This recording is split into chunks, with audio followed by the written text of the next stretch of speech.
अस्सलामुअलैकुम, मेरा नाम डॉक्टर वकास बारवी है। आप अपने लाइफस्टाइल को चेंज करके होम्योपैथी की एक मेडिसिन को अपनी ज़िंदगी में शामिल करके और 4 चीज़ों को अपना के आप हार्ट अटैक, फालिज, लकवा, शरेयान फटने के रिस्क को काफ़ी हद तक कम कर सकते हैं। काफ़ी हेल्पफुल वीडियो होगी, लास्ट तक देखिएगा। पहले नंबर पर डाइट आ जाती है, ग़ज़ा आ जाती है। फैटी फूड, जंक फूड, तली हुई चीज़ों को कम कर दें। तली हुई चीज़ों के इस्तेमाल से सैचुरेटेड फैट आपकी ब्लड वेसल्स के अंदर दाखिल होती है, जो जम के हार्ट अटैक, फालिज, लकवा, शरेयान फटने का सबब बनती है। हफ्ते में कम से कम एक मरतबा फिश मछली का यूज़ लाजमी करें। तली हुई मछली का यूज़ ना करें, एयर फ्राई फिश का यूज़ करें, ताकि इसके अंदर मौजूद जिंक और सेलेनियम आपको पूरी मिकदार में हासिल हो सके।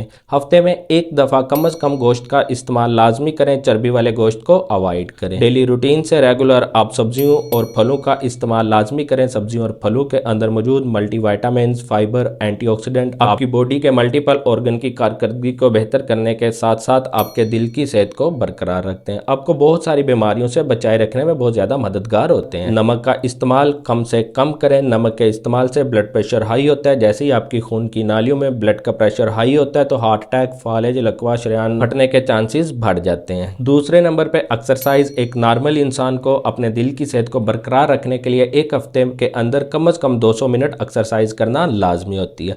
एक्सरसाइज आपकी दिल की सेहत को बरकरार रखने के साथ साथ आपके ब्रेन के अफ़ाल को भी बेहतर करती है, आपके मसल्स की स्ट्रेंथ को बढ़ाने में भी मददगार होती है, जिस्म में इन्फ्लामेशन पैदा नहीं होने देती, बॉडी वेट को मेंटेन रखने में काफ़ी मददगार होती है। तीसरे नंबर पे आप स्मोकिंग को अवॉइड कर दें, सिगरेट नोशी को तर्क कर दें। सिगरेट नोशी हार्ट अटैक, फालिज, लकवा, शरेयान फटने के अमल के साथ साथ फेफड़ों के कैंसर में आपको मुब्तला कर सकती है। सिगरेट नोशी उनके लिए भी उतनी ही नुकसानदेह है जो आपके पास बैठे हैं, आपके फ्रेंड्स, फैमिली मेंबर्स। जो भी इसके धुएं को इनहेल करेंगे उन पे भी सिगरेट का उतना ही असर होगा जितना सिगरेट यूज करने वाले पे हो रहा है। चौथे नंबर पे आप अपना कोलेस्ट्रॉल लेवल वक्तन फक्तन चेक करवाते रहें। ब्लड वेसल्स के अंदर चर्बी जम जाती है जो हार्ट अटैक, फालिज, लकवा, शरेयान फटने का सबब बनती है। हाई ब्लड प्रेशर वाले और शुगर के पेशेंट अपने हाई ब्लड प्रेशर और शुगर के ऊपर अच्छा कंट्रोल रख के हार्ट अटैक, फालिज, लकवा, शरेयान फटने के रिस्क को काफी हद तक कम कर सकते हैं। अब आते हैं होम्योपैथिक की मेडिसिन की तरफ। एलियम स्टाइवा का मदर टिंचर रिकवज या शुआबे का खरीद के अपने पास रख लें। हफ्ते में 2-3 बार इसे यूज कर लिया करें। एलियम स्टाइवा होम्योपैथिक मेडिसिन को लहसुन से तैयार किया जाता है, जो आपकी खून की नालियों के अंदर चर्बी को नहीं जमने देता, हार्ट अटैक, फालिज, लकवा, शरेयान फटने के रिस्क को काफी हद तक कम करता है। वीडियो अच्छी लगी हो तो इसे अपने फैमिली मेंबर्स और फ्रेंड के साथ जरूर शेयर कीजिएगा। इसी तरह की हेल्थ और मेडिसिन से रिलेटेड इंफॉर्मेटिव वीडियोस देखने के लिए चैनल को सब्सक्राइब करके साथ मौजूद बेल आइकन घंटी के बटन को प्रेस कर लें। वीडियो के नीचे नजर आने वाले लाइक के बटन पर क्लिक करके वीडियो को दीजिए लाइक। इंशाल्लाह अपनी नेक्स्ट वीडियो में मिलेंगे एक न्यू मालूमाती मवाद के साथ। अल्लाह हाफिज।